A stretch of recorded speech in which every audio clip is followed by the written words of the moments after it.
Hello what's up guys, क्या हाल चाल है। आपका स्वागत है आज की मेरी ब्रांड न्यू वीडियो। और गाइस आज है वीक 2 का डे 1। आज के सारे मुकाबले ख़त्म हो चुके हैं गाइस। तो आप सबको पता है कि वीक 2 का डे 1 चालू हो गया, जिसमें ग्रुप ए और ग्रुप बी खेलने वाले हैं। और जिसमें ग्रुप बी में गाइस ये सारी टीमें हैं।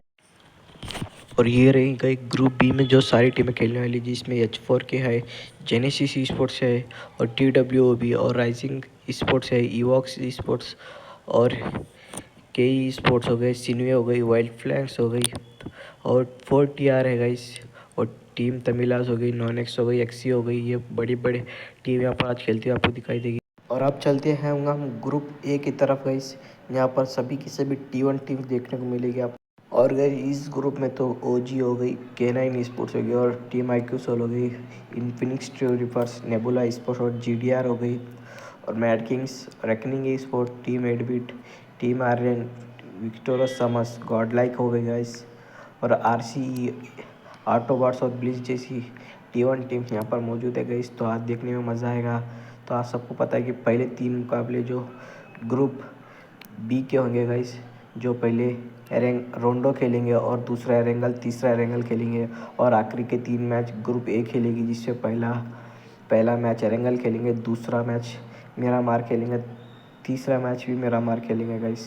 तो आज देखते हैं आज कौन सी टीम कितना बढ़िया खेल पाती है गाइस। और आप जल्द से जल्द इस वीडियो को लाइक शेयर सब्सक्राइब करते रहेंगे। आज हम पूरा BGS कवर करने वाले हैं गाइस, और आप इस चैनल को सब्सक्राइब करते अपने आप को बाकी के प्लेयर्स को भी लेकर के जाएंगे। बट ईवो एक्स के लिए मुझे लगता है मेजी उन्होंने भी अपना काम कर दिया। 9 फिनिशेस निकाले, 4 प्लेसमेंट के पॉइंट लेके गए। ओवरऑल बढ़िया परफॉर्मेंस उनका रहा।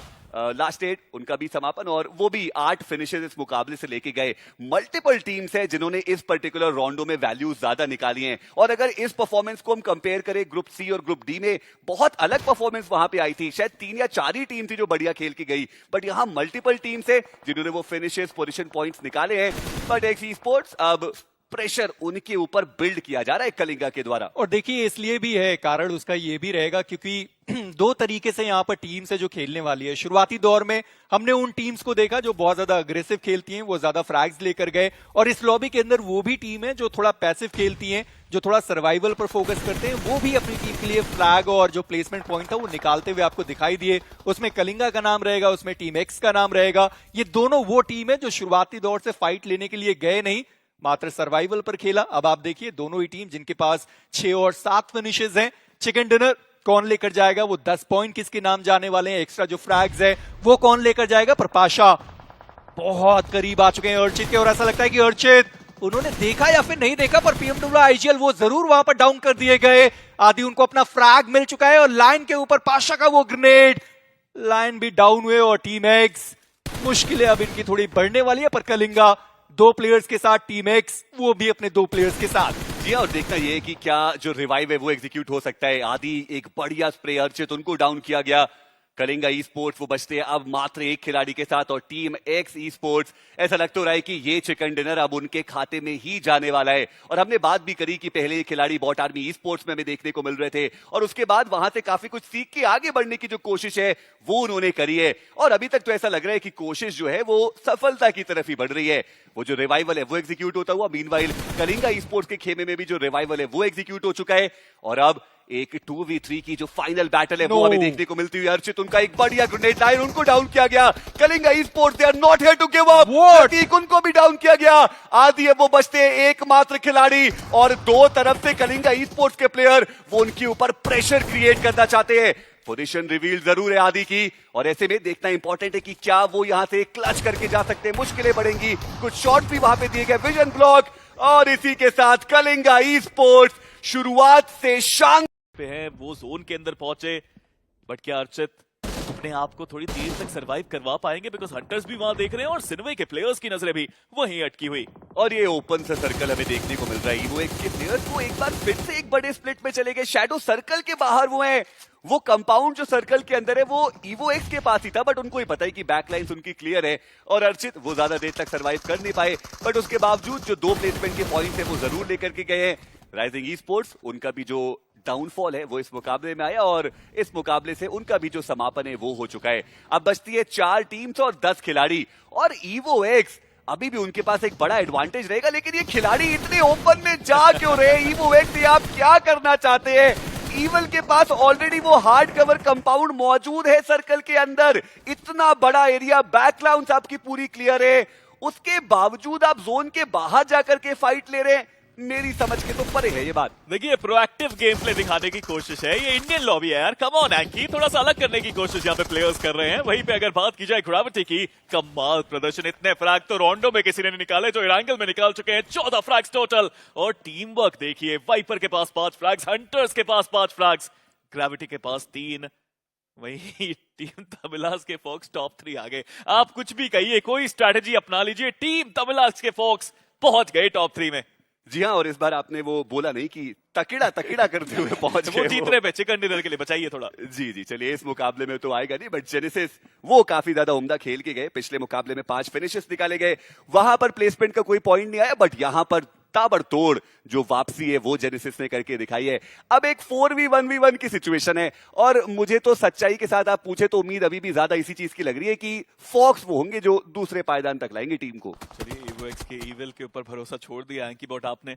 आई होप कि वो यहां से थोड़े से एक्स्ट्रा पॉइंट्स अपनी टीम को दिलाएं। 5 फ्लैग्स निकले। अरे एंकी आप प्रेडिक्शन रह गई आपकी एक बार फिर से, कोई बात नहीं, बट अभी भी आखिरी प्लेयर बचे, स्प्रे करने की कोशिश जरूर, बट वो कनेक्शन, एक बुलेट का कनेक्शन वहां पे नहीं हुआ, और बैकलाइंस क्लियर थी नहीं। इसी के साथ उनका अंत, और यहाँ पे निकालने का, और back to back chicken dinners उनके पास आ भी सकते हैं। और ऐसा लगता है कि इस बार रीपर शायद वो दूसरा जो पायदान है वो अपनी टीम को दिलाकर जाए, क्योंकि जो पूरा ध्यान है टीम जेनेसिस का वो अब H4K की तरफ खिंच चुका है, और रीपर रेंगते हुए ही सही पर वो जोन के अंदर तो आसानी से पहुंच सकते हैं। किसी का ध्यान नहीं है बैकएंड पर, और क्या पता एक आग जो फ्रैग है रीपर वो अपनी टीम को दिलाकर भी जाए। पर रेज गॉड उन्होंने वाइपर को देख लिया है, डैमेज बहुत दिया गया, ऊपर से आता हुआ ग्रेनेड विजर्ड उनको डैमेज पड़ा है। अभी भी 3 ग्रेनेड इनके पास हैं, 2 मोलोटॉप भी रहेंगे, पर रीपर अगर वो टीम जेनेसिस के एक आग खिलाड़ी को भी डाउन कर दे तो H4K स्पिरो मौका उनके पास भी है कि वो चिकन डिनर अपने लिए लेकर जाएं। जी हाँ, मौका है, बट वाइपर फाइनली उन्होंने मैच को डाउन किया, और अब तो नंबर्स गेम एक तरफा हो गया है। ये चिकन जाने वाला है जेनेसिस के बाद, ऐसा लगता है, अनटिल अनलेस रीपर कुछ कमाल करे, बट अब तो उसकी संभावना भी बहुत कम है, बिकॉज अब प्योर बचा है एक 1v3 बैटल। और ऐसा ना जेनेसिस को खेलते हमने बहुत कम देखा था पास में मेजी, क्योंकि शुरू में फ्रैग नहीं निकालते थे, बट मिनी के साथ वो सिंगल टैप जरूर उन्होंने किए, कुछ कनेक्शन हुआ, लेकिन वो आखिरी बुलेट का कनेक्शन नहीं हुआ। वाइपर बच गए, पोजीशन पता चल गई, रीपर आखिरी प्लेयर, और चारों प्लेयर्स अब आ रहे हैं। 1v4 का सिनेरियो माफ कीजिए है, और बचना संभव, फिर भी रीपर ने कोशिश करी, एक नॉक निकाला, बट जेनेसिस लेके गए, but against all odd devotee अभी तक सरवाइव करते हुए। और इन दो टीम्स के बीच के फाइट में आप देखिए ट्रू रिपर्स वो सीधा सर्कल के सदर्न साइड पे चले गए। अच्छा हिस्सा अब उन्हें मिल चुका है, और इन दोनों को फाइट करने के लिए छोड़ दिया गया है। ओमेगा जो चाह रहे थे वो धीरे धीरे करके पॉसिबल होता हुआ हम यहाँ पे देख पा रहे हैं। रिवाइवल का ऑप्शन AX के पास मैं नहीं देख पा रहा हूँ, हेनरी स्मोक के कारण वो बच के अपने आप को रखे हुए, बट हीरो काउंटर अटैक इनके ऊपर भी रीसेट करने का वो थोड़ा डिमांड जरूर करने वाले, बट बैक टू बैक जो ग्रेनेड जा रहे हैं वो कंफर्मेशन कुछ देर बाद हमें जरूर देखने को मिलेगा। ट्रू रिपर्स वो फिनिश अपना नाम जरूर उसमें दर्ज करना चाहते हैं, बट एक और खिलाड़ी के गिरने के बाद टीम AX जिनके पास सर्कल का पूरा एडवांटेज था, चिकन डिनर लग रहा था उनके पास जाएगा, अब थोड़ा सा मुश्किल। एक बोजोन, ये क्या स्ट्रैटेजी है, ये क्या माइंडसेट है। एक नॉक उन्होंने ट्रू रिपर्स के ऊपर भी निकाल दिया, बट चलिए फाइनली ओमेगा उनको डाउन किया गया, और अब बनी वो बचते हैं एकमात्र खिलाड़ी सामने, हेनरी भी उनके रहने वाले हैं। और अब तो ऐसा लग रहा है कि ट्रू रिपर्स की तरफ ये जो पलड़ा है ना वो थोड़ा ज्यादा हावी होता हुआ नजर आ रहा है। जेली को रिवाइव मिल चुका है 10 फिनिशेस के साथ। ट्रू रिपर्स एक बहुत ही ज्यादा उम्दा शुरुआत। एक बोजोन, देखना ये कि क्या जो रिवाइवल है वो दिया जा सकता है वहां पर। हीरो वो थोड़ा करीब पहुंचे जरूर है, वही हेनरी वो तो अपनी टीम से आखिरी खिलाड़ी ही बचे हुए, बट बनी चलिए वो जो रिवाइवल है अब उसकी प्रक्रिया को भी शुरू किया जा चुका है। वापसी करने की पूरी कोशिश इस पॉइंट पे, लेकिन साइडलाइन से कंटिन्यूअसली स्प्रे हमें आता हुआ देखने को मिल जा रहा है। हाइड्रो ऑलरेडी 6 इंडिविजुअल फिनिशर निकाल चुके हैं, मोमेंटम बहुत प्यारा अभी तक ट्रू रिपर्स के लिए, डबल डिजिट में वो नंबर्स फिनिश के आ चुके हैं। अगर पूरी टीम की बात करें तो हीरो बच गए क्योंकि हल्का सा और वो ग्रेनेड आ गए, और एक बार फिर से मुश्किलें यहाँ पे काफी ज्यादा बढ़ सकती थी, बट ट्रू रिपर्स ज्यादा देर तक वो भी इंतजार करना यहाँ पे चाहेंगे नहीं। इन्फॉर्मेशन मिल चुका है, बैकलाइन में खिलाड़ी सीधा उनके ऊपर अटैक करेंगे, कंफर्मेशन बनाएंगे। AX उनका एलिमिनेशन हो चुका है 3रे स्थान पे, और अब एक प्रॉपर 2 टीम्स के बीच में फाइट, जहां पे एक तरफ नंबर तो एक तरफ वो सर्कल के डिप में है, वैसे में चिकन डिनर की पॉसिबिलिटी ट्रू रिपर्स के लिए तो बहुत ज्यादा बढ़ चुकी है। और हाइड्रो, क्या कहानी रही है इस खिलाड़ी की। वो ट्राइडेंट की स्क्रिम से चमका ये खिलाड़ी सिली स्पोर्ट्स तक पहुंचा और वहां से ट्रू रिपर्स तक का जो सफर है वो तय किया, इंटरनेशनली अपनी नेशन को रिप्रेजेंट किया। और अब साथ दिखने वाली बात, धीरे धीरे करके अटैक कर रहे, जल्दबाजी नहीं कर रहे। उन्हें ही पता है कि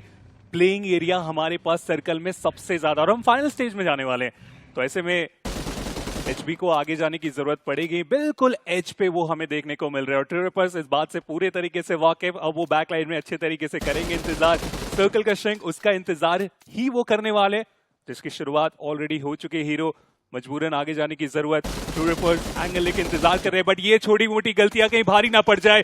डैमेज काफी ज्यादा कियो के ऊपर ग्रेनेड निकाला जा चुका है, वो स्प्लैश डैमेज भी वहां पे नॉक के लिए काफी रहेगा, लेकिन साइड लाइन से बनी उन्हें गिराया जा चुका है। ट्रू रिपर्स इस पहले मैच को अपने नाम करने के लिए पूरे तरीके से तैयार। हाइड्रो 7 ऑलरेडी फिनिशेस ये निकाल चुके हैं, वो आखिरी फिनिश पॉइंट, और इसके साथ वो चिकन भी लेके जाएंगे, बट उसके लिए जेली ही काफी थे, हुई थी नहीं। और ऐसे में क्रेटोस का गिर जाना, लेकिन एचबी उनकी भी मुश्किल है इस पॉइंट पे। फीनिक्स बढ़ाते हुए एक एक करके खिलाड़ी आ रहे हैं, एक एक करके खिलाड़ी गिराए जा रहे हैं बैकलाइन से। एएक्स वो थर्ड पार्टी करने के लिए पूरे तरीके से तैयार, और फीनिक्स वो भी कुछ ना करके जाए, इसका ध्यान रखा जाएगा। और एएक्स के ऊपर भी वो साइड लाइन से अटैक, कितने सारे थर्ड पार्टीज होते हुए इस फाइट में मजेदार ये पूरा मिरामार होता हुआ, और इसी के कारण 5 टीम हमारे साथ इस 7वें स्टेज में। और क्रेटोस की ना किस्मत उतनी खराब है जितनी नकुल की बढ़िया थी। क्रेटोस वहां पे ग्रेनेड कर रहे थे, सामने से प्लेयर बगी लेके गया, बगी पे ग्रेनेड टकराया और वापस से उनके ऊपर आ गया और वो डाउन हो गए। अब होता है देखिए ये सब कभी कभी। फिलहाल ओरंगुटैन उनका जो समापन है वो भी हुआ, बट इस मुकाबले में कम से कम 5 फिनिशेस और जो 3 प्लेसमेंट के पॉइंट्स हैं वो ओरंगुटैन जरूर अपने खाते में लेकर के गए। और अब बचती है 4 टीम्स। देखिए तारीफ तो यहाँ पर गॉडलाइक की करनी पड़ेगी, कितने पहले उन्होंने मान्या के रूप में अपने आईजीएल को गवा दिया था और वहां से टॉप 4 तक का जो सफर है वो उन्होंने तय किया। एस्पावर उन्होंने भी वहां पे फिनिशेस निकाले, ट्रू रिपर्स के अगेंस्ट एक बढ़िया जो रेजिस्टेंस है वो प्रोवाइड किया गया। पर अब यहां से जो दिक्कतें हैं वो बढ़ने वाली है, क्योंकि वो मैन एडवांटेज उनके पास मौजूद नहीं है। आप ब्लिट्स को देखिए, फिनिशेस उन्होंने भी 5 निकाले हैं। गॉड्स रेन पिछले मुकाबले में जो कसर थोड़ी अधूरी रह गई थी वो यहां पर पूरी करने की कोशिश, और डेल्टा पीजी वो क्लच शानदार था और अपनी टीम को वो अब टॉप 4 तक ला चुके हैं। लेकिन अब मुश्किल में फंस चुके हैं, प्ले जोन के बाहर है और अपोनेंट के पास वो हाइट के साथ कर सकते थे, बट डेस्ट्रो को रिवाइव दिया नहीं गया। डेस्ट्रो अभी भी सरवाइव कर रहे हैं और डेल्टा पीजी वो एक ऑफ गार्ड एंगल पे जाते हुए, बट सामने ऑलरेडी जो गॉडलाइक के प्लेयर थे वो मौजूद है। क्या गॉडलाइक को आइडिया है कि साइड लाइन से कोई प्लेयर उनकी तरफ आ रहे हैं? शायद एस्पावर वहां पे मौजूद है, और जी हाँ, एस्पावर वो व्हीकल लेके जोन को प्रायोरिटाइज करने की कोशिश कर रहे हैं, जिसमें जॉनथन वो ऑलरेडी इस मुकाबले से बाहर। और बचे हुए खिलाड़ियों के लिए भी मुश्किलें बहुत ज्यादा बढ़ने वाली है, क्योंकि आप देखिए डेल्टा वो साइड लाइन से जा चुके हैं, ग्रेनेड वो इस पावर की तरफ, हालांकि वो इंपैक्ट क्रिएट कर नहीं पाएंगे। हीरो दूसरी तरफ सौरभ को गिराएंगे, और ब्लिट्स के लिए भी पिछला मैच काफी ज्यादा बेहतर था और इस मैच में भी वो टॉप 4 में ऑलरेडी आ चुके हैं। डेल्टा उनका एलिमिनेशन किया गया स्नो जॉट की तरफ से, काफी आसानी से लग तो रहा है कि विनर विनर चिकन डिनर अपने खाते में लिखने वाले हैं HB, but Chandan survival game अभी भी दिखा रहे हैं। इस पावर उनके पोजीशन से पूरे तरीके से वाकिफ, सामने से स्नो जॉट, बैकलाइन से चंदन, इस पावर के लिए यहां से बच के निकल पाना वो लगभग नामुमकिन, और इसी के साथ कंफर्मेशन भी निकालने में हुए कामयाब चंदन। गॉडलाइक पिछले मैच के बाद इस मैच में एक अच्छा वो वापसी हम बोल सकते हैं, बट अब 2v3 की एक प्रॉपर चिकन डिनर के लिए फाइट। जी हाँ, और ऐसे में टीम ब्लेड्स उन्होंने एक प्लेयर को नॉक एंड फिनिश कर दिया और 4v2 से अब ये 3v2 की जो बैटल है वो बन चुकी है। पर दिक्कत की बात है कि ब्लेड्स के पास जो ब्रीदिंग स्पेस है वो बिल्कुल भी मौजूद नहीं है, और ऐसे में हेग बोजॉन पूरे चांसेस है कि यहां से चिकन डिनर वो ही लेकर के जाए। एक ग्रेनेड वो भी करीब गया और स्प्लैश डैमेज दिया ओमेगा, बढ़िया पलटवार डैमेज इन्होंने भी डील कराए। और अब देखना इंपॉर्टेंट रहता है कि जब पीछे से ब्लू का प्रेशर आएगा, टीम ब्लेड्स वो यहां पे करेंगे तो करेंगे क्या, और वो मोलोटॉव भी अभी तक हिट करके गया नहीं है। टीम ब्लेड्स को आगे बढ़ना ही पड़ेगा। चंदन एचपी उनकी कम पहले उनको डाउन किए गए, सर्वर वो भी डाउन, और एक नहीं ग्रोजा अभी भी है उनके पास, बट निंजा बॉय अब पता है उनको उस प्लेयर के बारे में। ये नेड आसान होना चाहिए, नॉक आसानी से आना चाहिए, और नॉक आया भी है। निंजा बॉय अभी भी यहाँ पे नाइट के साथ मिलके इस मिरामार को अपना बनाना चाहते हैं, but Joker looking to get another one. क्या वो फ्रैग कंफर्म हुआ? जी हाँ, वो फ्रैग मिला, 5वां फ्रैग मिला, और हर बार खराब स्थिति के अंदर जोकर अपनी टीम के लिए पॉइंट्स ले ही जाते हैं। जी हाँ, पर इसी बीच नियो उन्होंने निंजा बॉय को देख लिया, निंजा बॉय वो डाउन हो गए, उनका एलिमिनेशन हुआ। नाइट वो आखिरी खिलाड़ी बचे रहेंगे अपनी टीम से। गॉब्लिन वो ऊपर उठे, आगे बढ़ने के लिए तैयार है, पर नियो अभी भी अपने 2 ग्रेनेड के साथ। जोकर उनके पास एचपी ज्यादा है नहीं क्या? उनके पास अभी भी बूस्टर्स मौजूद है, वो देखने वाली बात रहेगी। सामने की साइड पर एक और ग्रेनेड जाता हुआ, मोलोटॉव एक और डाल दिए, एक आखिरी ग्रेनेड नियो के पास मौजूद है, पर गॉब्लिन बच गए उस मोलोटॉव से। पर नियो ये ग्रेनेड गॉब्लिन उनको डाउन कर सकता है। जोकर उनके बहुत करीब गया वो ग्रेनेड, पर वो खिलाड़ी डाउन होने से रहा। एंड नियो अभी भी वो कोशिश करते हुए कि अपनी टीम को चिकन डिनर दिला पाए। इस सब के बीच में नाइट बस चुपचाप इंतजार कर रहे हैं। एक और स्मोक यहाँ पे दागा गया। जोकर किस्मत बहुत अच्छी थी कि वो स्नेड से बचे, बट अब तो जोन आ रहा है, अब तो जोन के अंदर जाना ही पड़ेगा इन सारे प्लेयर्स को। गॉब्लिन अभी भी वो एचपी का एडवांटेज उनके पास है, dual advantage, numbers game advantage जरूर। और नाइट वो गेम कर सकते हैं। Knight what have you done there? ये सोल का जोन बन सकता है, सोल का जोन भी बना। सोल और इसी तरह यहाँ पर सारे मुकाबले ख़त्म होते हैं गाइस। तो आज ग्रुप बी ने बहुत ही बढ़िया खेला। ग्रुप बी में से यहाँ पर जेनेसिस ई स्पोर्ट्स हो गए 49 के साथ आज ओवरऑल स्टैंडिंग पर टॉप 1 पर फिनिश करते हैं। और दूसरे नंबर पर के ई स्पोर्ट हो गई 26 के साथ, तीसरे पर एक्सी 26, फोर्थ पे वाइल्ड फैंक्स 25, ईवॉक्स ने 24 पर, 6 पर एलएसटी 24 और टीटी 90 और सिनवे 18। ये रहेगी टॉप 8 टीम के गाइस। और अब चलते हैं ग्रुप ए की तरफ। और ये रहा गाइस ग्रुप ए की तरह ग्लिच स्पोर्ट ने 36 निकाले, दूसरे नंबर HBSN ने 35, तीसरे पर GDR 28, फोर्थ पर IQ Soul 27, फिफ्थ पर ट्रू रिपर्स 25 और K9 21, OG 21, AX 20। ये टॉप 8 रहे गाइस। गॉडलाइक इस पर 11th नंबर पर फिनिश 9 पॉइंट्स के साथ। गॉडलाइक का आज उतने बेहतर मैच तो नहीं गया गाइस। होप करते हैं कि कल वो अपने मैचेस बहुत बढ़िया तरीके से खेले और टॉप 8 में फिनिश करे एंड ऑफ द वीक। तो ये और गाइस ये वीडियो आपको अच्छा लगा तो प्लीज़ लाइक शेयर सब्सक्राइब कीजिए और थैंक्स फॉर वॉचिंग दिस।